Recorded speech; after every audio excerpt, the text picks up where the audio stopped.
Hey y'all, it's Nancy the Handy Scandy. Welcome back for another crafty venture. We're going to be making a fun little shaker card using a variety of products, namely this little guy and the coordinating die from Monster Cuties, as well as this guy and the sentiment from Monster Moods.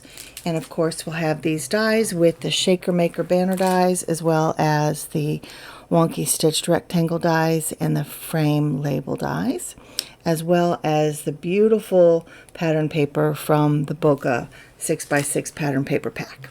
So I bring in some confetti towards the end as well, but to get us started, I did my die cutting off screen, and I used the Shaker Maker banner dies to create these two beautiful banners with that gorgeous paper from the BOOkeh pattern paper pack, y'all. It's so pretty. It's specifically Halloween, but obviously you can see that these particular papers are not Halloween. You can use them for anything. So that was my idea behind this. And I kind of auditioned everything on the white panel, which was die cut out using the wonky stitched rectangle die. That's going to be my foundation, if you will. So I cut out the shaker parts to these banner dies, and I used double-sided tape to adhere the frame that will be the shaker window down to the acetate. The acetate is from This Calls for Confetti, and it has a fantastic protective layer. So you saw me peeling that layer off. That makes sure that your acetate doesn't get scratched up and messed up. I love that. Love that. So I lined up both of these die cut shapes, if you will, along the edges, and then I'm just using my scissors to kind of do an undercut on that acetate so that it doesn't stick out beside or beyond the edges of the die cut. So here I am adhering double-sided foam tape. This is 1/4 inch tape. I could not, or this is 1/8 inch tape, and I could not find my 1/4 inch. So I lined both of the shaker windows with that tape. I just did a double line, if you will, side by side to make sure that the shaker windows would be nice and sturdy. Then I'm using a little bit of anti-static powder on both of the shaker windows as well as the pattern paper, because I don't want there to be any static for these confetti to stick to.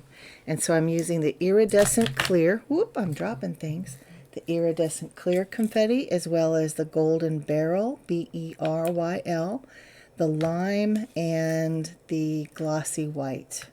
So I figured that these just pulled out all of those beautiful colors in the pattern paper and just made everything go together that much more.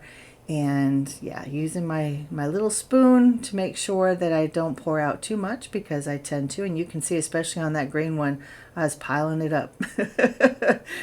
And then I almost always use wet glue on sticky glue, whether it's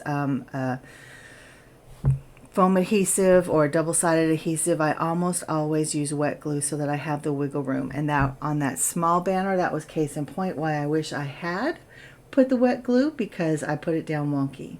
So on this one, I learned my lesson. I used the wet glue. I did not need to readjust it, but had I needed to, I had the wet glue so that I would have been able to. Now here I'm auditioning my pieces again, and in the end I end up using the outside stitching of that wonky stitched rectangle die as kind of my guide to line things up. So I decide to go this route with the big banner on the bottom right and the small banner on the upper left, and again using that stitching on the outside edge of that bottom layer to yeah, just be my guide. So layering this one in the top left corner as I did the larger one to the bottom right, and then I mount the whole thing, the whole foundation, up to the card base, and then I trim off the excess on the right hand side as well as the bottom, and then I trim just a little bit off the left hand side just because it was folded odd. So that made my card just under 4.25, no, 5.5 by 4.25. I don't know, whatever the measurements are of an A2 card. It was just slightly less than that. And that allowed me to put another, I don't know, a back layer, another layering piece to the very back of the card. And we'll get there in just a second. But it allowed me to pull out some more color. So here I'm using that same 1/8 inch double-sided foam tape to mount my sweet little monsters. I went with the ones that had like spots on them to give a nod to the BOOkeh and to the confetti in the shakers. So the top little guy you can see is orange and yellow with the green spots, and the bottom one is green with orange and yellow spots, and I just felt like that coordinated everything together. And I was going to make this a Miss You card to go with my hashtag Miss You in May, and I did not even realize that I had used the wrong sentiment until right there. And I stamped it out a couple times, and yeah, but anyway, Monster loves you, Monster misses you, yeah, same thing. But here's where I was talking about adding that extra layer to the back. So it's just a panel of white cardstock, but I used my Ola marker to add that little bitty frame of yellow, and it's very, very subtle, but it added just one more little layer of color to kind of pull everything together.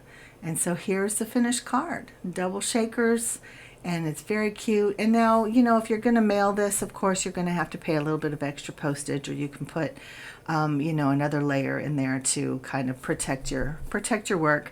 But I often just hand my cards to people anyway. So, but this was very fun. I had a good time. If you guys are interested in any of the products, feel free to use the links downstairs in the description box. And in the meantime, I will meet you downstairs in the comment section where we can talk just about anything. And until the next time, guys, like, subscribe, and I will see you very soon. Mwah! Until then, I'm out.